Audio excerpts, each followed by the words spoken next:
Hello नमस्कार दर्शकों, लोकसभा 2024 के चुनाव से जुड़ी हर छोटी से बड़ी अपडेट हम आपके साथ लगातार साझा कर रहे हैं। मैं सचिन यादव आज के हमारे खास चुनाव पे चर्चा प्रोग्राम में आपका स्वागत करता हूं। देश के अंदर जिस तरह का चुनावी माहौल बन रहा है, तो देश में दो मुख्य चेहरे, एक प्रधानमंत्री मोदी जी, दूसरे हैं राहुल गांधी जी। जहाँ पे प्रधानमंत्री मोदी जी दावा कर रहे हैं कि इस बार जो है हमारी पार्टी 400 पार करने जा रही है, वहीं राहुल गांधी जी कहीं ना कहीं ये दावा भी कर रहे हैं कि इस बार जो है बीजेपी सिर्फ 150 पर सिमटने वाली है। तो हमारे पास कुछ आंकड़े सामने आए हैं जिनकी चर्चा आज हम इस प्रोग्राम में आपके साथ करने वाले हैं। तो आप हमेशा की तरह मैं सबसे पहले यहाँ पे मौजूद सभी का इंट्रोडक्शन मैं आपसे एक बार करवा देता हूँ। तो सर पुरुषोत्तम जी को तो आप जानते होंगे, जो लगातार हमारे साथ चर्चाओं में बने रहते हैं, लेकिन एक और मेहमान जो आज हमारे साथ यहाँ पे उपस्थित हुए हैं जिनका नाम है आशीष जी। तो सबसे पहले मैं अगर शुरुआत करना चाहूँ तो हमेशा की तरह मैं सर पुरुषोत्तम जी से शुरुआत करता हूँ। तो सर, जैसा अपने सामने आंकड़े जो निकल के आए हैं उनकी आप शुरुआत करें, और कौन सी स्टेट से कितनी जो सीटें हैं वो इस बार बीजेपी को मिल सकती हैं, या फिर यूं कहें कि कितनी सीटों के अंदर उतार और चढ़ाव हमें देखने को मिल सकता है, तो उसकी जो रिपोर्ट है वो एक बार आप दर्शकों के साथ साझा करें। जैसा आपने दर्शकों को बताया जी, आज हम वो आंकड़े दर्शकों के सामने लाए हैं कि जिसमें ये बताया गया है कि बीजेपी सिर्फ 200 सीटों पर सिमटने जा रही है देश में, जो कि एक चौंकाने वाले आंकड़े हैं जी। हम इन आंकड़ों की पुष्टि नहीं करते, लेकिन ये एक्सपेक्टेशन है जी, कि कैसे कैसे बीजेपी को कहाँ कहाँ नुकसान हो रहा है। आप हमें कमेंट बॉक्स में ज़रूर बताइएगा कि ये आंकड़े सही हैं या गलत, लेकिन ये आंकड़े तेज़ी से वायरल हो रहे हैं, तो इसलिए हम आपके सामने लेके आ रहे हैं जी। और चर्चा करने का विषय भी बन जाता है, क्योंकि लगातार जो है ये मुद्दा वायरल भी हो रहा है। न्यूज अगर बात की जाए देश की मीडिया में, तो वहाँ पे भी जो है हमने रिसर्च की थी, उनमें भी जो है अपने को देखने को मिला था। तो हमें लगा कि दर्शकों के साथ ये चीज़ शेयर करनी चाहिए। तो सर ने जैसा आपको बताया कि अगर आपको लगे तो नीचे है कमेंट करके आप हमें बता सकते हो। तो सर जो है आंकड़े आप एक बार जो है पेश करना शुरू करें। देखो, आपने यह सही कहा, जैसे कि राहुल गांधी जी कह रहे हैं कि 150 पार, जी, 150 पार होगी अब की बार बीजेपी। वहीं प्रधानमंत्री मोदी जी कहते हैं 400 पार। जी। तो अब ये आंकड़े कह रहे हैं कि सिर्फ 200 पे बीजेपी सिमटेगी। तो अब ये आंकड़ा इनके बीच का आंकड़ा हो गया है। अब इसको सच भी लग रहा है अगर राहुल गांधी जी को माने तो, और प्रधानमंत्री जी को माने तो ये झूठ भी लग रहा है। कुछ लोग हमारे कमेंट बॉक्स में भी कह रहे हैं कि बीजेपी इस बार 200 पार ही कर पाएगी बस। तो वो कैसे पार कर पाएगी? तो आंकड़ा कुछ ऐसा ही होगा अगर पार कर 200 पे बीजेपी रुक जाती है। जी, तो चलिए शुरू करते हैं। सबसे पहले बात करते हैं आसाम की। आसाम में 14 लोकसभा सीटें हैं। 2019 की यहाँ पर बात करी जाए तो यहाँ पर बीजेपी ने 9 सीटें जीती थी। वहीं इस बार की बात करी जा रही है तो बीजेपी यहाँ पर 2 सीटों का नुकसान हो रहा है, और बीजेपी यहाँ पर इस बार 7 सीटें जीतती हुई दिखाई दे रही है। जी। वहीं दूसरे स्टेट अगर बिहार की बात करूं, जहां की राजनीति हमेशा गर्म रहती है, और गर्म रहती है क्या, पार्टी इधर से उधर बदलने के लिए। तो यहाँ पे बात करी जाए तो 40 लोकसभा सीटें हैं, और यहाँ पर 2019 में बीजेपी की पार्टी यानी कि एनडीए गठबंधन ने, बीजेपी ने यहाँ पर 17 सीटें जीती थी। जी। इस बार बीजेपी के खाते में 10 सीटें जाती हुई दिखाई दे रही है। ये आंकड़े मैं आपको बता दूं कि ये आंकड़े सिर्फ बीजेपी की सीटों के बारे में है, ये एनडीए गठबंधन के बारे में नहीं है। कुछ लोग कहेंगे कि बीजेपी ने तो पिछले बार 39 सीटें बिहार में जीती थी। जी, लेकिन मैं बता दूं कि बीजेपी को 17 सीटें मिली थी, 16 सीटें जेडीयू को मिली थी, और कुछ अन्य दलों के साथ जो एनडीए के साथ थे उनको मिली थी। जी। तो अगर बीजेपी की सीटों की बात की जाए तो उनके पास 17 ही सीटें थी, और इस बार उनको 7 सीटों का नुकसान बिहार में होता हुआ दिख रहा है, और वो सिर्फ 10 सीटों पर सिमटते हुए दिख रहे हैं। लेकिन सर, जैसे मैं यहाँ पे आपसे अगर एक सवाल करना चाहूँ छोटा सा, कि जिस प्रकार नीतीश जी की जैसे राजनीति यहाँ पे देखने को मिल रही है, अब उन्होंने जैसे अभी हाथ जो दामन थामा है बीजेपी का, तो इससे जो लगता है कि आपको कहीं ना कहीं बीजेपी को इसका नुकसान जो है एक प्रकार से वही होता हुआ दिखाई दे रहा है, क्योंकि उनका जो गठबंधन होने के बाद जो है हमें लगता तो ये था कि कहीं ना कहीं बीजेपी को सीटों में इजाफा देखने को मिलेगा, लेकिन जिस प्रकार की सर्वे निकल रही है, हमने इसी वीडियो में नहीं बाकी बहुत सारी वीडियो में भी चर्चा की है इस चीज़ की। तो देखो, वहाँ के एक राजनीतिक हैं जिनका बहुत बड़ा नाम है भारत की राजनीति में। उन्होंने जिनका भी हाथ पकड़ा है उनको वो शीर्ष तक बैठा दिया है। मैं बात कर रहा हूँ, लोग समझ भी गए होंगे, प्रशांत किशोर जी की। जी, जी। उन्होंने कहा है कि नीतीश कुमार जी अब जिसके भी साथ जाएंगे उसका नुकसान करेंगे, यानी कि ऐसी कुछ उनकी राजनीति हो चुकी है। तो उन्होंने एक शब्द में ही समझा दिया है कि जिधर भी नीतीश बाबू रहेंगे उस पार्टी का नुकसान होना पक्का है। जी। अगर किसी पार्टी में दम है तो वो नीतीश कुमार के फेस पर चुनाव लड़के दिखाए और फिर सीटें निकाल कर दिखाए। तो उन्होंने सीधा सीधा चैलेंज भी कर दिया है और राय भी दे दी है लोगों को। नहीं, वो राय नहीं है, वो कहीं ना कहीं सही होता हुआ भी दिखाई दे रहा है, क्योंकि आंकड़े भी उसी प्रकार के जारी हो रहे। ठीक है सर, आगे जो है अगले स्टेट की तरफ आप जो है बताओ आंकड़े। देखो, अगला स्टेट है छत्तीसगढ़ जी। छत्तीसगढ़ की बात करें तो वहां पर 11 लोकसभा सीटें हैं और वहां पर बीजेपी 2019 में 9 सीटें जीती थी और इस बार 7 सीटें जीतती हुई दिखाई दे रही है। 2 सीटों का नुकसान यहाँ पर भी होता हुआ दिखाई दे रहा है। वहीं अगले स्टेट की बात की जाए जम्मू एंड कश्मीर की, जो धारा 370 हटने के बाद काफ़ी सुर्खियों में है, वहाँ पर अगर बात की जाए तो 5 लोकसभा सीटें हैं और बीजेपी 2019 में यहाँ पर 2 सीटें जीतने में कामयाब हुई थी। इस बार वहाँ पर 1 सीट उनकी कम होती हुई दिखाई दे रही है और बीजेपी सिर्फ 1 सीट पर सिमटती हुई दिखाई दे रही है। अगले स्टेट की बात की जाए झारखंड, अभी चर्चाओं में है क्योंकि यहाँ के सीएम जेल में हैं और यहाँ पर अगर सीटों की बात की जाए तो 14 लोकसभा सीटें हैं। बीजेपी ने यहाँ पर 11 सीटें जीती थी और इस बार कहीं ना कहीं उनके जेल में जाने का असर दिख रहा है और 5 सीटों पर बीजेपी सिमटती हुई दिखाई दे रही है। अगले स्टेट अगर महाराष्ट्र की बात की जाए तो वहाँ की राजनीति चरम पर है। वहाँ पर आप देखिए कि कितने धड़ों में पार्टियां बट गई हैं। एक पार्टी के 2 धड़े हो चुके हैं, चाहे आप शिवसेना की बात करें या फिर एनसीपी की बात करें। अजीत पवार जी अपनी पार्टी से लड़ रहे हैं, शरद पवार जी अपनी पार्टी से लड़ रहे हैं। शिवसेना की बात की जाए तो उद्धव ठाकरे जी की शिवसेना अलग है और शिंदे जी की शिवसेना अलग है। बीजेपी वहाँ पर अलग अपना वोट बैंक रखती है और कांग्रेस अपना वोट बैंक अलग रखती है। यानी कि सीधा सीधा 6 पार्टियां चुनाव में इस बार उतरी हुई हैं और वो 2 गठबंधन में शामिल हैं। एक तरफ है एनडीए गठबंधन और दूसरी तरफ है इंडिया गठबंधन। अगर यहाँ पर सीटों की बात करी जाए तो यहाँ पर 48 सीटें हैं और बीजेपी ने यहाँ पर 2019 में 23 सीटें जीती थी।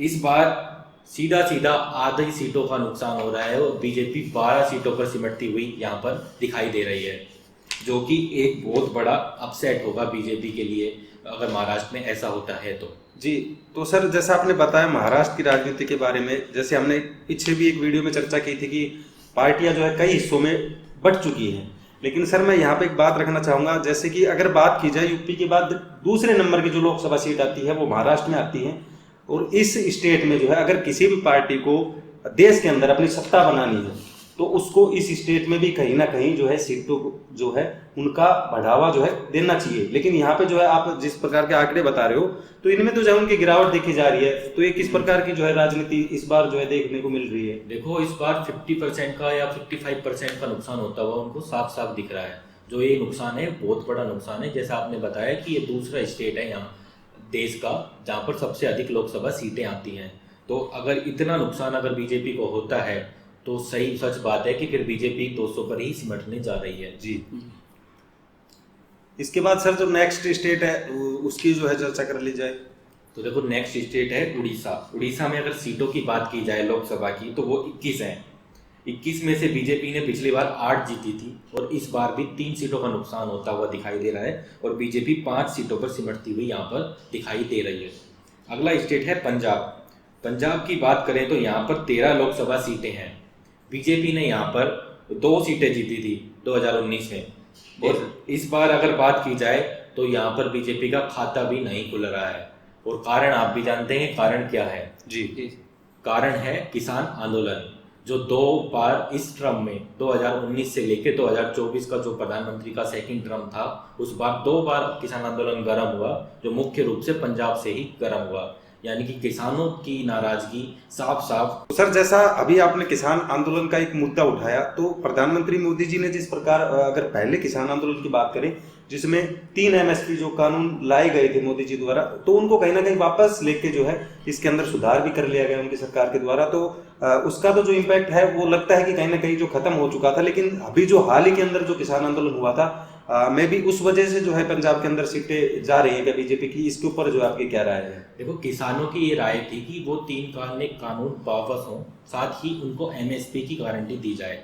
सरकार ने उनको कहा था कि इस पर हम विचार करेंगे, लेकिन 3 साल के विचार के बाद भी सरकार ने इस पर कोई विचार नहीं किया। जिसके बाद से ये आंदोलन किया गया किसानों का, ये किसानों का कहना था और इसी की नाराजगी अब किसानों में दिखाई दे रही है।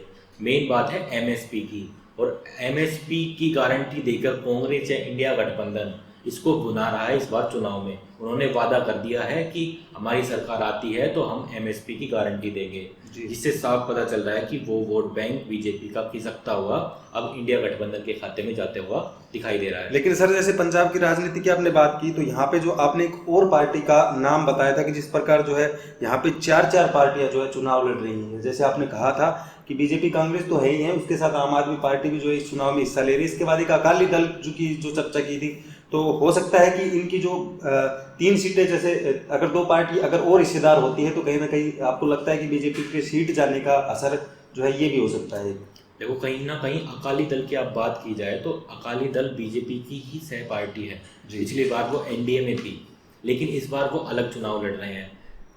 पर सर्वे की जो रिपोर्ट्स आ रही हैं कि अकाली दल का खाता भी इस बार नहीं खुलेगा। सीटों का जो बंटवारा होगा वो आप और कांग्रेस में होने वाला है, क्योंकि पिछले बार आपकी जो सरकार बनी है वो कांग्रेस की सरकार को हटाकर ही बनी है। तो कांग्रेस का वर्चस्व वहां पर है। वहां पर 2 ही पार्टी का वर्चस्व साफ साफ दिखाई देता है, वो है कांग्रेस और दूसरी है आम आदमी पार्टी। बीजेपी वहां पहले भी कहीं पर नहीं थी और इस बार भी कहीं पर भी नहीं दिखाई दे रही है। अब तो किसान आंदोलन होने के बाद जो बची कुछ सीटें भी बीजेपी को मिलती थी उनका भी नुकसान होता हुआ साफ साफ दिखाई दे रहा है। अगर आप मोदी वेव, जो प्रधानमंत्री की मोदी लहर की बात की जाती है, उस वेव में भी अगर 2019 में 2 सीटें अगर आ रही थी तो आप समझ सकते हैं कि पंजाब में बीजेपी का कितना ही वोट बैंक है। बताया तो मुझे लग रहा है कि किसानों से दुश्मनी बीजेपी को भारी पड़ती हुई दिखाई दे रही है। हाँ, अगर आपके शब्दों में ये कहें तो ये कुछ ऐसा ही होता हुआ, अगर इन रिपोर्ट्स को माने तो ऐसा ही दिख रहा है जी। और उनकी सीट्स भी यहाँ पर जा रही है। अभी हम अगर एक स्टेट की और बात करेंगे, हरियाणा की जी, तो उसमें भी थोड़ा उसका आइडिया पता चलेगा कि क्योंकि दोनों स्टेट आपस में टच होते हुए हैं। यहाँ पर किसानों की बहुतायत है, तो अब हरियाणा में पता चलेगा वहाँ पर बीजेपी को कितना नुकसान हो रहा है। वैसे मैं अगले स्टेट पे पढ़ता हूँ, तो अगला स्टेट है तेलंगाना। तेलंगाना की बात करें तो यहाँ पर 17 लोकसभा सीटें हैं और यहाँ पर बीजेपी ने पिछले बार 4 सीटें जीती थी जी। और इस बार बीजेपी को 1 सीट का नुकसान होता हुआ दिख रहा है और बीजेपी यहाँ पर 3 सीट जीत रही है। जैसा आपको पता होगा कि हाल ही में जो चुनाव हुए थे विधानसभा के, उसमें राजस्थान, छत्तीसगढ़, मध्य प्रदेश और एक स्टेट तेलंगाना भी था। तो वहाँ पर कांग्रेस की एक स्टेट में सरकार बनी थी और ये 3 स्टेट में बीजेपी की। तो कांग्रेस का वर्चस्व या इंडिया गठबंधन का वर्चस्व वहाँ पर साफ साफ दिखाई दे रहा है। और रेवंत रेड्डी जैसे वहाँ के जो सीएम हैं, उनके बयान तो आप सुनते ही हैं, वो आप अभी सुर्खियों में बने हुए हैं। उनके कुछ बयान इतने तेजी से वायरल हैं। तेलंगाना के एक चर्चित सीएम है, उसका साफ साफ प्रभाव यहाँ की सीटों में भी आपको देखने को मिल रहा है। तो सर, जैसे बताया आपने रेवंत रेड्डी जी का बताया, तो बीजेपी कहीं ना कहीं इनमें जो है पिछली बार के मुकाबले जो है, लेकिन अगर बात की जाए कि इस बार जो है प्रधानमंत्री मोदी जी की तो गणना हमेशा से चुनाव के अंदर फर्स्ट के अंदर यही रही है, क्योंकि कहीं ना कहीं उनको भी लग रहा था कि अगर उत्तरी राज्यों में से उनकी सरकार कहीं ना कहीं जाने का उनको खतरा भी साफ दिखाई दे रहा था। क्योंकि हम इस चीज़ को जो है इससे देख सकते हैं, क्योंकि प्रधानमंत्री जी ने इस बार जो है साउथ के अंदर इतनी ज़्यादा रैलियां की है और कहीं ना कहीं उनकी पार्टी की भी यही सोच रही कि अगर यहाँ से हमें उत्तर से अगर पार्टियों का नुकसान होता है तो हम साउथ में जो है उनकी पूर्ति करने की कोशिश हमारी पार्टी द्वारा की जाएगी। लेकिन इसमें जो है अभी तक ऐसा कोई आपको लग रहा है क्या कि बीजेपी जो है उनकी जो लगातार कोशिशें की जा रही है वो कहीं ना कहीं कामयाब होती हुई भी दिखाई दे रही है? देखो, मुझे ऐसा लगता है, ये आपका ओपिनियन हो सकता है, मेरे को ऐसा लगता है कि प्रधानमंत्री मोदी जी को ये कभी नहीं लगता था कि हमारी सरकार जा रही है जी। अब शायद उनको लगने लगा हो, लेकिन पहले ये उनको कभी भी नहीं लगता था। वो साउथ में मेहनत इसलिए कर रहे थे कि हम 400 पार होंगे। अगर 400 पार का आंकड़ा उनको पार करना था तो साउथ से उनको अच्छी परफॉर्मेंस करनी थी। नॉर्थ में तो हमेशा बीजेपी अच्छी परफॉर्म करती ही आई है जी। अच्छी परफॉर्म क्या बोलेंगे उसको, तो ये बोलेंगे 100/100 मार्क्स लेके आती है बीजेपी नॉर्थ में।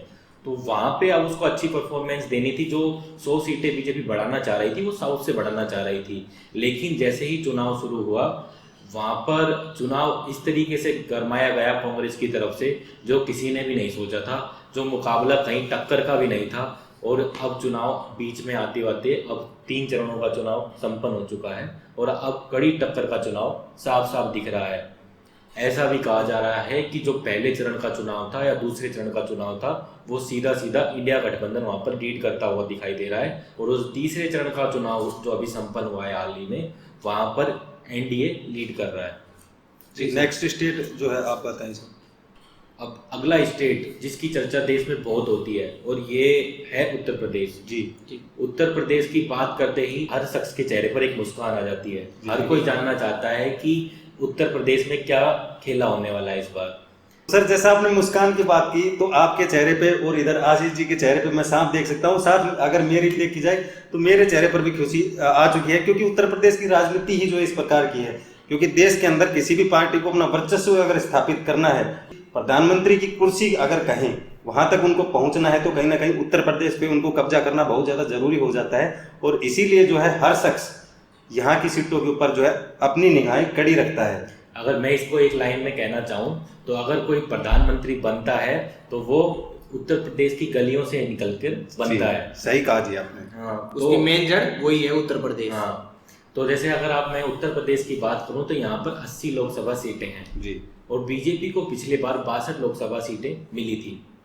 इस बार बीजेपी को 50 सीटें यहाँ पर मिल सकती है इस सर्वे के आधार पर, यानी कि सीधा सीधा बीजेपी को यहाँ पर भी 12 सीटों का नुकसान होता हुआ दिख रहा है, जो कि बीजेपी के लिए ये भी बहुत बड़ा नुकसान है। सर मैं एक बात रखना चाहूंगा, जैसे कि प्रधानमंत्री जी ने अभी थोड़े दिन पहले बयान दिया था कि यहाँ पर 2 लड़कों की जोड़ी फ्लॉप होती हुई दिख रही है, ठीक है, लेकिन यहाँ पर तो फिल्म और हिट होती हुई दिखाई दे रही है। हाँ, आप ये कह सकते हो कि प्रधानमंत्री जी का जो बयान था कि 2 लड़कों की जोड़ी फ्लॉप होगी, लेकिन यहाँ पर फ्लॉप तो नहीं होती हुई दिख रही है। मूवी कहीं ना कहीं हिट तो हो ही रही है। बिल्कुल। अगर कहीं पर उनके पास सिर्फ पिछले बार 18 सीटें निकली थी विपक्ष के पास, अगर वो आंकड़ा 30 तक पहुंच जाता है तो भी उनके लिए एक बहुत बड़ी अचीवमेंट होगी विपक्ष के लिए। बिल्कुल। तो सर नेक्स्ट स्टेट की तरफ बढ़ते हैं, तो सर बंगाल के बारे में कुछ बताइए आप। देखो, ये इस लिस्ट का जो मेरे पास लिस्ट है वो आगे की लिस्ट आपके द्वारा बताई जाएगी, अलग अलग लिस्टें। मेरे पास ये मेरी लिस्ट का लास्ट स्टेट है वेस्ट बंगाल। वेस्ट बंगाल की भी बात की जाए तो ये भी काफ़ी चर्चा का विषय बना रहता है भारत की राजनीति में, क्योंकि यहाँ की जो मुख्यमंत्री हैं दीदी, उनकी वजह से मोदी जी, भैया जी बड़े फेमस हैं। इनके जो बयान हैं चुनाव में काफ़ी वायरल होते हैं। मोदी जी कहते हैं दीदी ओ दीदी, और ममता जी कहती हैं भैया ओ भैया। अब अगर बात की जाए वहाँ की राजनीति की, अगर सीरियस पॉइंट पे अपन बात करें तो वहाँ पर अगर सीधी टक्कर अपन बात करें तो बीजेपी और टीएमसी की है। कांग्रेस वहाँ पर कहीं दिखाई नहीं देती। पिछली बार भी कांग्रेस ने वहाँ पर 2 सीटें निकाली थी, इस बार भी हो सकता है कि इतनी सीटें निकालने में कामयाब हो, लेकिन ऐसा कोई बड़ा वजूद कांग्रेस का नहीं दिखाई दे रहा है। टक्कर में 2 पार्टियां हैं, एक टीएमसी है और दूसरी है बीजेपी। टीएमसी इंडिया गठबंधन में चुनाव नहीं लड़ रही है। मैं आपको सबको साफ बता दूं कि टीएमसी अकेले चुनाव लड़ रही है। हो सकता है कि उनके चुनाव के बाद वो किस तरफ जाएंगे ये उनका फैसला होगा, लेकिन इस टाइम वो चुनाव अलग से लड़ रहे हैं। देखो, अगर वहाँ पे सीटों की बात की जाए तो वहाँ पर 42 लोकसभा सीटें हैं और पिछली बार बीजेपी ने यहाँ पर 18 सीटें जीती थी। जी सर। लेकिन इस सर्वे के आधार पर माने तो सिर्फ बीजेपी 8 सीटों पर सिमटती हुई दिखाई दे रही है, यानी कि दीदी का जादू बहुत सर चढ़कर बोल रहा है। तो सर वैसे बात की जाए अगर पश्चिम बंगाल की, तो पश्चिम बंगाल की राजनीति तो जो है अपने आप में जो है एक अलग प्रकार की राजनीति को देखा जाता है। सर मैं यहाँ पे एक बात और रखना चाहूंगा, जब कांग्रेस की जैसे गठबंधन किया, जैसे आपने बात की, अभी दर्शकों के साथ ये बात साझा भी की कि टीएमसी पार्टी जो है अपने आप में चुनाव लड़ रही है, वो इंडिया गठबंधन के साथ जो है चुनाव नहीं लड़ रही है इस बार। तो सर इसकी अगर बात की जाए, जैसे इसमें लगातार इसके ऊपर चर्चाएं सामने निकल के आ रही थी कि जब चुनाव स्टार्ट हुआ था तो राहुल गांधी जी ने पेशकश की थी टीएमसी के सामने कि कहीं ना कहीं वो इंडिया गठबंधन की तरफ से आए और चुनाव में उनका साथ दें। तो जो है किस प्रकार की राजनीति देखी जा रही है कि वो उनके साथ जो है नहीं आना चाहती, या आपसी जो है मतभेद इनके अंदर किस प्रकार का देखा जा रहा है? देखो, इसकी तरफ से कांग्रेस का बयान आया था कि उन्होंने ये कहा था कि अगर ममता दीदी हमारे साथ गठबंधन में नहीं है, इसका मतलब नहीं है कि वो हमारे साथ नहीं है। जी जी। हमने उनको साथ लाने की कोशिश करी, लेकिन हमारी रणनीति के तहत वो अब अलग से चुनाव लड़ रही हैं। जैसे पंजाब में चुनाव अलग अलग लड़ रही है आम आदमी पार्टी और कांग्रेस, ऐसे ही वो कह रहे हैं कि ये भी हमारी रणनीति है और इस रणनीति के तहत हम कांग्रेस और टीएमसी पंजाब में अलग अलग लड़ रहे हैं। लेकिन सर जैसे यहाँ पे आपने रणनीति की जो है आपने एक बात की, तो इसमें जो है एक अलग प्रकार की, आपको नहीं लगता कि ये सिर्फ एक राजनीतिक पहलू जो कांग्रेस की तरफ से एक बहुत बड़ा जो है गेम खेला गया है? क्योंकि बात की जाए सर, जैसे अलग अलग दो पार्टियां अगर खड़ी होती है तो कहीं ना कहीं बीजेपी को भी इसका नुकसान तो उठाना पड़ेगा साफ तौर के ऊपर, ये देखने को भी मिलेगा चुनाव में। क्योंकि अगर कैंडिडेट्स एक जगह से 3 उम्मीदवार खड़े होते हैं तो चुनाव तो आपस में डिवाइड होंगे। तो उनमें जो है ये दो पार्टियां जो अलग अलग खड़ी है, क्योंकि आपको पता है कि कांग्रेस की तरफ से बयान आ चुका है कि कहीं ना कहीं जब ये चुनाव खत्म होंगे तो उसके बाद जो है ये उनकी रणनीति रही है। तो आपको भी पता है कि साफ तौर पर किस तरफ वो उनके द्वारा इशारा किया जा रहा है। देखो सीधा सीधा है कि वो चाहते हैं कि बीजेपी के वोट ज़्यादा से ज़्यादा काटें, और जिस बीजेपी का जो वोट बैंक कटेगा वो कांग्रेस के खाते में जाएगा जी, और उससे फायदा होगा टीएमसी को। तो टीएमसी को जो फायदा होगा वो सीधा सीधा है कि उनको फायदा होगा जी। यहाँ पर 2 लोग लड़ेंगे और तीसरा मजे लेगा। देखो सचिन जी, जैसे मैंने लिस्ट ए आपको बता दी, हमारे दर्शकों से बिल्कुल शेयर कर दी, तो अब मैं आपको मौका दूंगा कि जो लिस्ट बी है वो आप शेयर करें। मैंने जो 11 स्टेट बताए, अब सचिन जी आपको आगे वाले 10 स्टेट बताएंगे और उनमें क्या हाल चल रहा है वो बताएंगे। तो सर जैसे लिस्ट बी की आपने बात की, तो अगर इसमें स्टेट की बात की जाए तो सबसे पहले जो स्टेट देखने को मिल रहा है वो अरुणाचल प्रदेश देखने को मिल रहा है। इसमें सीटों की बात की जाए सर, तो अरुणाचल प्रदेश में लोकसभा की 2 सीटें जो है वो आती हैं। इसके बाद 2019 के इनका आंकड़ों की बात की जाए तो इनमें 2 सीटें जो है वो देखने को मिली थी। अगर बात की जाए 2024 की, तो इसमें भी जो है अरुणाचल प्रदेश से बीजेपी को 2 सीटें आती हुई दिखाई दे रही है। मतलब आप कह रहे हैं कि अरुणाचल प्रदेश में बीजेपी को कोई नुकसान इस बार नहीं होता हुआ दिख रहा है।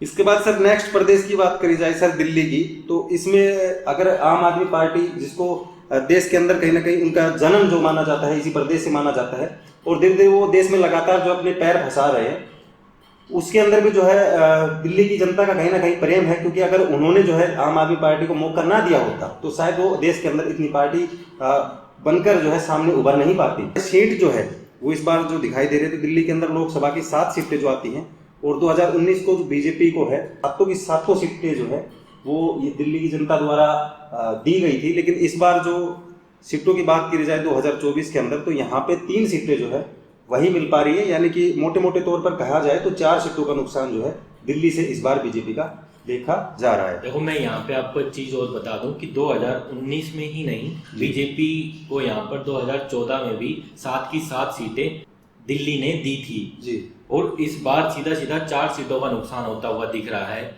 तो कहीं ना कहीं साफ साफ ये है कि केजरीवाल जी का जेल में जाना यहाँ पर बीजेपी के लिए मुसीबत साबित होता हुआ दिख रहा है जी। तो जैसा सर इसके बाद नेक्स्ट स्टेट की बात कर ली जाए सर, तो मैं एक ऐसे स्टेट की बात कर रहा हूँ जिससे प्रधानमंत्री जी अमित शाह जी, इतने बड़े बड़े चेहरे जो है आज देश के इतने बड़े बड़े पदों के ऊपर बैठे हैं। तो मैं बात कर रहा हूँ सर यहाँ गुजरात की, और गुजरात की अगर बात कर ली जाए सीटों की, तो 26 लोकसभा सीटें आती हैं। 2019 में 26 सीटें जो है वो बीजेपी द्वारा प्राप्त की गई थी। लेकिन इस बार जो है, जैसा आपने वीडियो में दर्शकों के साथ लगातार साझा किया है, कि गुजरात की जनता जो है इस बार बीजेपी के प्रति थोड़ी निराशा जो है वो दिखा रही है, और इस बार जो है कहीं ना कहीं 3 सीटों का नुकसान जो है वो बीजेपी को उठाना पड़ सकता है।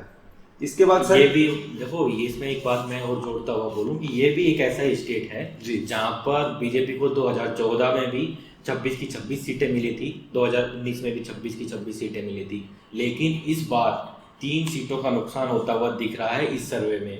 और हाल ही में दैनिक भास्कर की एक रिपोर्ट में भी ये छपा है कि बीजेपी को 3 सीटें वहां पर नुकसान होती हुई दिख रही है। अगर दैनिक भास्कर जैसे अखबार ने छापा है तो इसका मतलब है कहीं ना कहीं आग तो जल रही है, और आग जल रही है तभी तो धुआं उठा है।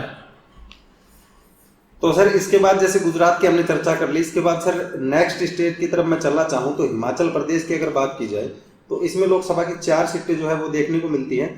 2019 में भी जो है 4 सीटें हिमाचल प्रदेश की जनता द्वारा लोकसभा में बीजेपी को दी गई थी। लेकिन इस बार अगर 2024 की बात कर ली जाए तो इसमें जो है 2 सीटों का बीजेपी को यहाँ भी नुकसान उठाना पड़ रहा है।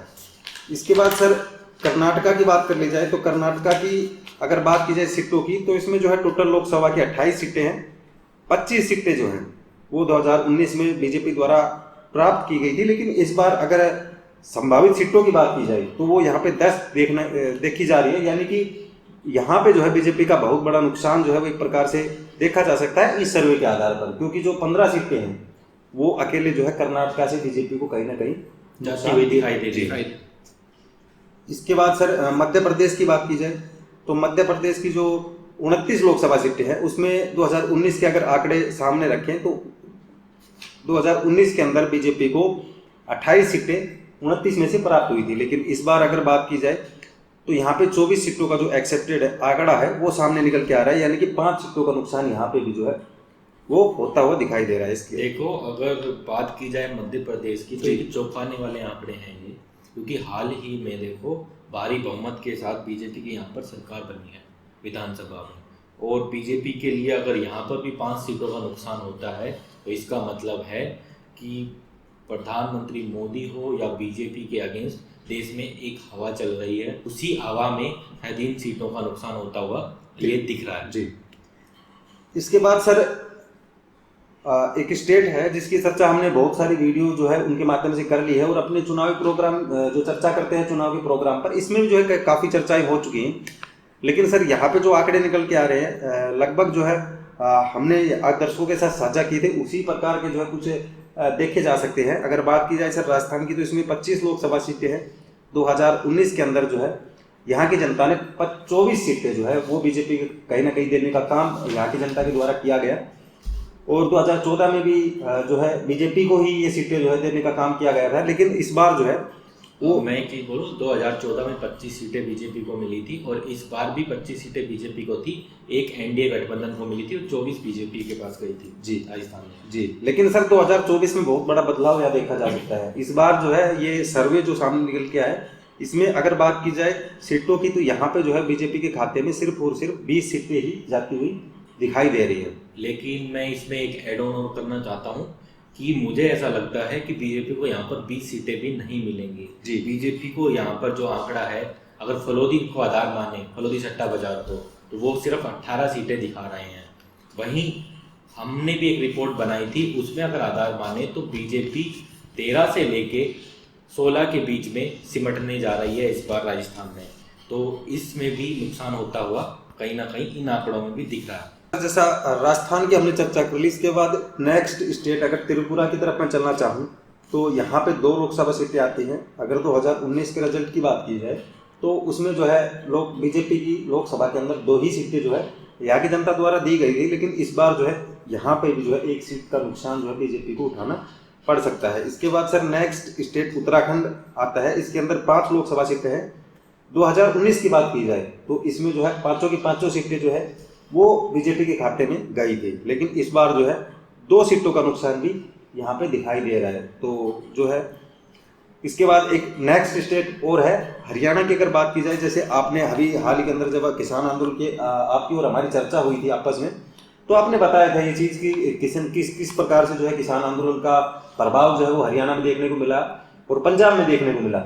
लेकिन सर यहाँ पे जैसा आपने बताया सेम कंडीशन जैसे उस सर्वे के आधार पर भी मैं बता पाऊँ तो 10 सीटें जो है लोकसभा की हरियाणा से आती हैं। अगर रिजल्ट की बात की जाए 2019 में तो 10 की 10 सीटें जो है बीजेपी की यहाँ पे दी गई थी, लेकिन इस बार अगर सीटों की बात की जाए तो 3 सीटें जो है कहीं ना कहीं बीजेपी के खाते में जाती हुई दिखाई दे रही है। तो सर जैसा आपने बात की थी, अभी हमने चर्चा भी की थी इस विषय के ऊपर कि किस प्रकार किसान आंदोलन का उग्र रूप जो है वो हरियाणा और पंजाब के किसानों का देखने को मिला था। किस प्रकार जो है यहाँ पे खिलाड़ियों की अगर बात कर ली जाए, देश के अंदर खिलाड़ियों का जो अपमान एक प्रकार से जो हुआ था, जो बीजेपी सरकार द्वारा किया गया था, तो जाट समुदाय भी जो है इससे नाखुश दिखाई दे रहा है। तो इसके ऊपर जो है आप किस प्रकार की राय जो है रखना चाहते हो? देखो, जैसे आपने खिलाड़ियों के बारे में बात करी तो खिलाड़ियों का बैंक कहा जाता है हरियाणा को जी, कि हर फील्ड में वो बड़े से बड़े खिलाड़ी देते हैं। और वहीं दूसरी बात की जाए किसान आंदोलन की, जो महिला पहलवानों के साथ अपमान हुआ उसका गुस्सा तो कहीं ना कहीं वहाँ के लोगों में दिखाई दे ही रहा है। साथ ही जो किसानों के साथ अपमान हुआ उसका भी गुस्सा दिख रहा है, जिसका सीधा सीधा नुकसान आपको सीटों में भी दिख रहा है। हरियाणा वो स्टेट है जिसने 2014 में भी प्रधानमंत्री मोदी को 10 सीटें दी थी, 2019 में भी 10 सीटें दी थी, और इस बार कहीं ना कहीं वो सीधे सीधे 7 से 8 सीटों का नुकसान कराता हुआ दिख रहा है। जैसे आपने जो आंकड़ा बताया उसमें बताया है कि 7 सीटों का नुकसान हो रहा है, लेकिन कुछ आंकड़े ऐसे भी आ रहे हैं जिसमें ये कहा जा रहा है कि बीजेपी सिर्फ यहाँ पर 1 से या 2 सीटों पर भी सिमट सकती है। जी, तो कहीं ना कहीं ये आंकड़ा जो है ये और भी खिसक सकता है जब तक चुनाव होते हैं तब तक। जी दर्शकों, जैसे लिस्ट ए मैंने आपसे शेयर करी जिसमें 11 स्टेट थे, दूसरी लिस्ट सचिन जी ने आपसे शेयर करी जिसमें 10 स्टेट थे, वहीं अब तीसरी जो लिस्ट है वो आपसे आशीष जी शेयर करेंगे और बताएंगे कि जो तीसरी लिस्ट में 15 राज्य और केंद्र शासित प्रदेश बच गए हैं उनमें क्या हाल चल रहा है बीजेपी का, और बीजेपी को वहां पर कितनी सीटें आ रही हैं। तो आशीष जी बताइए कि आपकी लिस्ट क्या कह रही है। देखिए, इसमें मैं सबसे पहले बात करना चाहूँगा अंडमान की। यहाँ पर एक सीट है, यहाँ पर एक लोकसभा सीट है जहाँ पर 2019 में बीजेपी को एक भी सीट नहीं मिल पाई थी, और इस बार भी कहीं ना कहीं बीजेपी को ये सीट नहीं मिल रही है। यानी कि यहाँ पर ना खाता पहले खुला था ना इस बार खुलता हुआ दिखाई दे रहा है। ठीक है सर, मैं बात करना चाहूंगा आंध्र प्रदेश की। यहाँ पर टोटल 25 सीटें हैं लोकसभा की। 2019 में बीजेपी को यहाँ पर एक भी सीट नहीं मिली थी, और इस बार भी बीजेपी को इस पर कोई भी सीट नहीं मिल रही है। यानी कि आप कह रहे हैं कि दूसरा स्टेट है जहाँ पर खाता खुलता हुआ नहीं दिखाई दे रहा है। जी सर। चलिए तीसरा स्टेट। सर, मैं नेक्स्ट बात करना चाहूंगा चंडीगढ़ की। यहाँ पर लोकसभा की एक सीट है, ठीक है, और यहाँ पर 2019 में बीजेपी को एक ही सीट मिली थी, और इस बार बीजेपी को कहीं ना कहीं ये सीट भारी पड़ रही है और ये बीजेपी के खाते में नहीं आ रही है। तो सर अगर बात की जाए, जैसा यहाँ पे आशीष जी ने एक सीट के आंकड़े जो है वो पेश किए चंडीगढ़ सीट के, तो मैं यहाँ पे जो है एक सवाल मेरे मन में जो है आ रहा है और मैं आपसे पूछना जरूर चाहूँगा कि जिस प्रकार चंडीगढ़ में मेयर इलेक्शन उसके अंदर धांधली जो है बताई जा रही है विपक्ष के द्वारा, इसका जो केस है वो सुप्रीम कोर्ट तक भी गया है और कहीं ना कहीं सुप्रीम कोर्ट ने भी जो है इसको गलत करार दिया। तो आपको नहीं लगता कि इसके जो परिणाम है वो इस लोकसभा चुनाव की सीट को जो है इफेक्ट करने वाले हैं? वैसे सचिन जी, मैं कह दूं आपको कि आप तो सवाल पूछेंगे ही, और आपको सवाल पूछे बिना अब तो मुझे लग रहा है पानी पे हजम नहीं होगा। आपके मन में जो सवाल आएगा आप तो बोलने ही वाले हैं जी। तो मुझे भी कुछ ऐसा लगता है कि जो धांधली हुई थी वहां की जनता जिससे नाखुश जरूर दिख रही है। दूसरा, वहां पर आम आदमी फैक्टर भी है। आम आदमी पार्टी का वहां पर वर्चस्व दिख रहा है, वो बीजेपी से मजबूत वहां पर दिख रही है। टक्कर होगी बीजेपी और आम आदमी पार्टी में, लेकिन लगता है कि जो बाजी है वो आम आदमी पार्टी मार ले जाएगी, और ऐसा ही कुछ सर्वे में दिख रहा है। लेकिन सर यहाँ पे जो है दर्शकों के साथ एक बात और साझा कर दो, क्योंकि हमारे बहुत सारे दर्शक ऐसे होते हैं जो इन चीज़ों से अवेयर नहीं होते हैं, और कहीं ना कहीं वो चंडीगढ़ मेयर चुनाव की अगर बात कर ली जाए तो वो अभी भी इसको विपक्ष द्वारा उठाया हुआ एक मुद्दा ही समझते हैं। तो इस पे जो है सुप्रीम कोर्ट की जो राय आई है उसको जो एक बार दर्शकों के साथ रखें आप कि किस प्रकार का जो इसके ऊपर मामला है उसकी सुनवाई हुई है, वो सब बातें जो है एक बार जो ऊपर की जो बातें हैं वो आप एक बार दर्शकों के साथ साझा करें। देखो, वहां पर जो बताया गया था कि वो कैमरे के सामने उन्होंने जो पर्चियां विपक्ष के पार्षदों की जो उन्होंने कैंसिल करी थी चुनाव की, उनको सुप्रीम कोर्ट ने वापस से सही साबित करते हुए और वहां पर आम आदमी और इंडिया गठबंधन की सरकार को स्थापित कर दिया है जी। ये खबर भी थी कि बीच में 3 पार्षद आम आदमी पार्टी छोड़कर बीजेपी में शामिल हुए थे, उनमें से 2 पार्षद वापस से आम आदमी पार्टी का दामन थाम लिया है, जिसके बाद से मजबूती से आम आदमी पार्टी और इंडिया गठबंधन कांग्रेस का वहां पर मेयर बन गया है जी। तो इसका जो है इफेक्ट तो आपको पता लग ही रहा होगा, जैसे अभी आशीष जी ने आंकड़े जो है पेश किए। ठीक है सर, अगर बात कर ली जाए आशीष जी, इसके बाद में नेक्स्ट जो आंकड़े हैं वो आप पेश करें कि किस स्टेट में कितनी जो है सीटें मिल सकती हैं। सर, मैं नेक्स्ट बात करना चाहूंगा Dadar Nagar Haveli and Daman and Diu की। ठीक है, यहाँ पर 2 लोकसभा सीटें हैं और बीजेपी को 2019 में 1 सीट मिली थी, और इस बार भी बीजेपी को यहाँ पर 1 सीट मिल रही है। यानी कि बीजेपी को इस बार इस सीट पर कोई भी नुकसान होता हुआ नहीं दिखाई दे रहा है। इसमें जैसे आपने 4 स्टेट की बात कर चुके हैं, तो ये आपका पहला स्टेट है जहां बीजेपी खाता भी खोलते हुए दिखाई दे रही है जी। मैं नेक्स्ट बात करना चाहूंगा गोवा की। यहाँ पर 2 लोकसभा सीटें हैं जहां पर बीजेपी को 2019 में 1 सीट मिली थी, और इस बार बीजेपी ये सीट भी कहीं ना कहीं खोती हुई दिखाई दे रही है और बीजेपी ये सीट हार रही है। मैं नेक्स्ट बात करना चाहूंगा लद्दाख के बारे में। यहाँ पर 1 लोकसभा सीट है और 2019 में बीजेपी को 1 सीट मिली थी, और इस बार भी बीजेपी को 1 सीट मिलती हुई दिखाई दे रही है। मतलब यहाँ पर भी बीजेपी का ना कोई नुकसान हो रहा है और ना कोई फायदा हो रहा है जी सर। सर मैं नेक्स्ट बात करना चाहूंगा केरला के बारे में। यहाँ पर टोटल 20 लोकसभा सीट है, जहां पर 2019 में बीजेपी को एक भी सीट नहीं मिली थी और इस बार भी बीजेपी को एक भी सीट नहीं मिल रही है। यानी कि साफ साफ है कि खाता ना पहले खुला था ना अब खुलता हुआ दिखाई दे रहा है। जी सर, मैं नेक्स्ट बात करना चाहूंगा लक्षद्वीप की।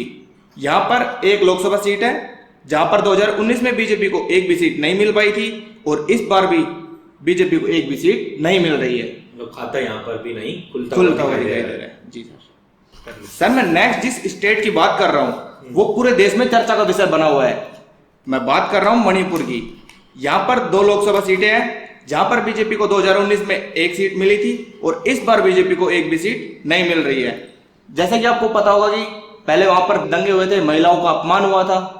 कुछ बोलना चाहेंगे सर आप उस पर हमारे दर्शकों को? देखो, मणिपुर का जो मुद्दा है वो इस टाइम राजनीति में सबसे गर्म मुद्दा है।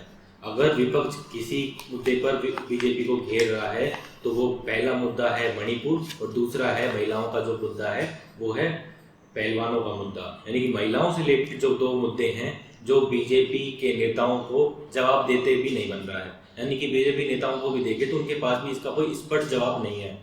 अगर विपक्ष की बात की जाए तो वो लगातार इस मुद्दे को गर्म करता हुआ दिखाई दिया है। देखा आपने हाल ही में भी देखा होगा जब भारत जोड़ो यात्रा 2 यानी कि भारत जोड़ो न्याय यात्रा हुई थी, वो भी राहुल गांधी जी ने मणिपुर से स्टार्ट करी। इसका मतलब साफ साफ है कि विपक्ष भी चाहता है कि इस मुद्दे को जितना गर्म किया जा सके उतना गर्म कर सकते हैं, क्योंकि इस मुद्दे के आधार पर वो भी सोच रहे हैं कहीं ना कहीं प्रधानमंत्री की कुर्सी वो पका सकते हैं। जी सर, तो वो पकाने की पूरी कोशिश की जा रही है। और सचिन जी, आप इस पर क्या कहना चाहेंगे? जैसा आपने अभी बताया कि राहुल गांधी जी का भारत जोड़ो न्याय यात्रा शुरू करना भी मणिपुर से जो है उन्होंने स्टार्ट की थी, तो आपको क्या लगता है कि इस बार जो है उनके तमाम प्रकार के उठाए हुए मुद्दे जो एक कह सकते हैं कि एक सशक्त राजनेता बनने के लिए बहुत ज़्यादा जरूरी हो जाते हैं, क्योंकि विपक्ष की भी अगर बात कर ली जाए और अभी जो सत्तारूढ़ पार्टी है अगर उसकी भी बात कर ली जाए तो ऐसे मुद्दे जो है चुनाव के अंदर बहुत भारी मात्रा के अंदर जो है उठाए जाते हैं। क्योंकि आप भी देख रहे हो लगातार जो रैली के अंदर प्रधानमंत्री मोदी जी जो है उनके सिर्फ एक न्याय पत्र को सामने रख के जो कई बार जो उन पर हमला बोल चुके हैं, तो इसी प्रकार जो है विपक्ष द्वारा भी हमला जो है बीजेपी के ऊपर बोला जा रहा है। तो आपको क्या लगता है कि ये जो उठाया हुआ मुद्दा है जो कांग्रेस का कहीं ना कहीं ये इस बार जो है साकार इनको करता हुआ दिखाई देगा? देखो, अगर आपने ऐसे पूछा कि भारत की राजनीति किस तरीके से रुख है, तो देखो अगर राहुल गांधी जी कुछ भी स्टेटमेंट देते हैं वह उसी का तुरंत जवाब बीजेपी की तरफ से दिया जाता है।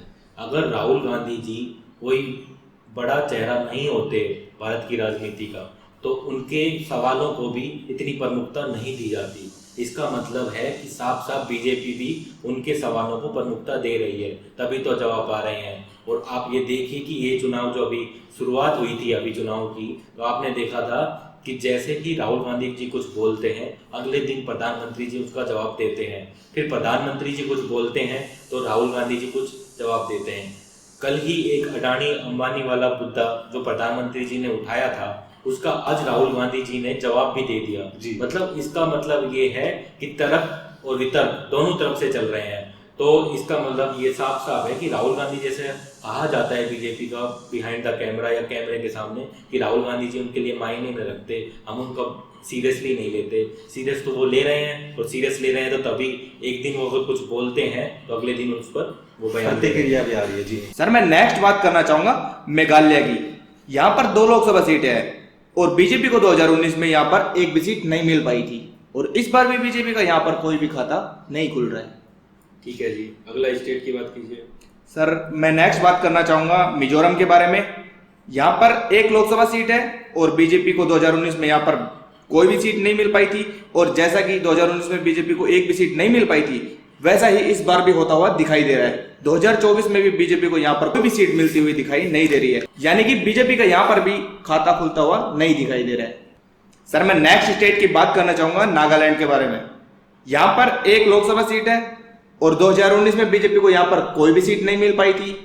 जैसे कि 2019 में कोई भी सीट नहीं मिल पाई वैसा ही इस बार भी देखने को मिल रहा है, बीजेपी का यहाँ पर भी खाता नहीं खुल रहा है। ठीक है सर, मैं नेक्स्ट बात करना चाहूंगा पुडुचेरी के बारे में। यहाँ पर 1 लोकसभा सीट है और बीजेपी को 2019 में यहाँ पर कोई भी सीट नहीं मिल पाई थी और 2024 में इस बार भी बीजेपी को यहाँ पर कोई भी सीट मिलती हुई दिखाई नहीं दे रही है। यानी कि बीजेपी का इस बार भी खाता खुलता हुआ दिखाई नहीं दे रहा है। सर मैं नेक्स्ट स्टेट की बात करना चाहूंगा, सिक्किम की। यहाँ पर एक लोकसभा सीट है और 2019 में बीजेपी को यहाँ पर कोई भी सीट नहीं मिली थी और इस बार भी बीजेपी को यहाँ पर कोई भी सीट मिलती हुई दिखाई नहीं दे रही है। यानी कि बीजेपी का इस जगह भी खाता खुलता हुआ दिखाई नहीं दे रहा है। सर मैं सी लिस्ट के सबसे लास्ट स्टेट की बात करना चाहूंगा, ये है तमिलनाडु। यहाँ पर 39 लोकसभा सीटें हैं और बीजेपी को 2019 में यहाँ पर कोई भी सीट नहीं मिली थी और इस बार भी बीजेपी को यहाँ पर कोई भी सीट मिलती हुई दिखाई नहीं दे रही है। तो सर जैसा अभी आशीष जी ने जो लिस्ट सी थी, जो अपने बीच डिवाइडेशन हुआ था, उसका जो आंकड़े हैं वो पेश किए। लेकिन सर अगर टोटल जैसे लिस्टों की हमने डिवाइडेशन कर ली तो दर्शक तो ये नहीं समझ पाएंगे। लेकिन सर एक सीधे आंकड़ों में मैं आपसे पूछना चाहूँ कि इस बार जो है बीजेपी को कितनी सीटें मिल पा रही हैं, जो ये सर्वे सामने निकल के है इसके आधार पर, तो वो आप रखे दर्शकों के बीच। देखिए जो लिस्ट ए जो मैंने बताई थी दर्शकों को आपको, जिसमें 11 स्टेट थे, उसमें बीजेपी को 108 सीटें मिलती हुई दिखाई दे रही है। दूसरी लिस्ट थी जो सचिन जी ने आपसे शेयर करी, जो लिस्ट थी बी, उसमें बीजेपी को 91 सीटें मिलती हुई दिखाई दे रही हैं। और जो लिस्ट सी थी जो आशीष जी ने आपसे शेयर करी, उसमें सिर्फ बीजेपी को 2 सीटें मिलती हुई दिखाई दे रही हैं। अगर इन सबको टोटल आंकड़ा किया जाए तो बीजेपी को देश में 201 सीटें मिलती हुई दिखाई दे रही है। मैंने आपको वीडियो के बीच में बताया था कि राजस्थान और हरियाणा कुछ ऐसे स्टेट हैं जिनमें सीटें और भी कम हो सकती हैं, यानी कि बीजेपी 200 से नीचे भी आ सकती है। और कहीं ना कहीं सर मोदी जी दावा कर रहे हैं 400 पार का, तो वो दावा कहीं ना कहीं गलत होता हुआ दिखाई दे रहा है। जी ये बात तो बिल्कुल सच है कि जितनी भी रिपोर्ट्स आ रही हैं उसमें 400 पार का दावा तो कहीं भी सच नहीं होता हुआ दिख रहा है। ये दावा तो सीधा सीधा गलत साबित होता हुआ दिख रहा है और बीजेपी 200 सीटों पर निपटती हुई दिखाई दे रही है। लेकिन वीडियो के अंत में मैं दर्शकों से ये साफ कर दूं कि ये आंकड़े सिर्फ बीजेपी पार्टी के हैं, ना एनडीए के नहीं हैं। एनडीए को इसमें 30 से 40 सीटें और मिल सकती हैं, तो बीजेपी का ये टोटल आंकड़ा 240 से 250 हो सकता है। लेकिन सर अगर बात की जाए यहाँ पे 2019 की बीजेपी की सीटों की, तो वो भी जो है एक बार आप दर्शकों के साथ साझा कर दें कि कितनी सीटें जो 2019 में बीजेपी को मिली थी देश भर से। देखो अगर 2019 की अगर मैं बात करूं तो बीजेपी को 303 सीटें देश भर से मिली थी, तो इस बार सीधा सीधा 102 सीटों का नुकसान होता हुआ बीजेपी को दिख रहा है, जो कि एक बड़ा नुकसान बीजेपी के लिए साबित होगा देश में। और अगर इसी आंकड़ों को आधार लें हम, तो साफ पता चल रहा है कि इस बार बीजेपी जो जादुई आंकड़ा होता है 272, उस तक भी पहुंचती हुई नहीं दिखाई दे रही है। तो दर्शकों ये थे कुछ आंकड़े जो लगातार सोशल मीडिया पे वायरल हो रहे हैं। इन आंकड़ों की हम या हमारा चैनल जो है वो इसकी पुष्टि बिल्कुल भी नहीं करते, लेकिन जो आंकड़े वायरल हो रहे हैं जिस वजह से जो हमने आपके साथ साझा किए, और ये साझा करने जरूरी भी हो जाते हैं ताकि आपसे जो है हमारा जुड़ाव लगातार रहे। अगर आपको लगता है कि इन आंकड़ों में कुछ और ऊपर नीचे हो सकता है, बीजेपी को देश भर से जो सीटें हैं उनके अंदर और ज़्यादा अधिकता या कमी आपको देखने को मिल सकती है, तो नीचे कमेंट बॉक्स खुला है, आप उसके अंदर अपनी राय रख सकते हैं।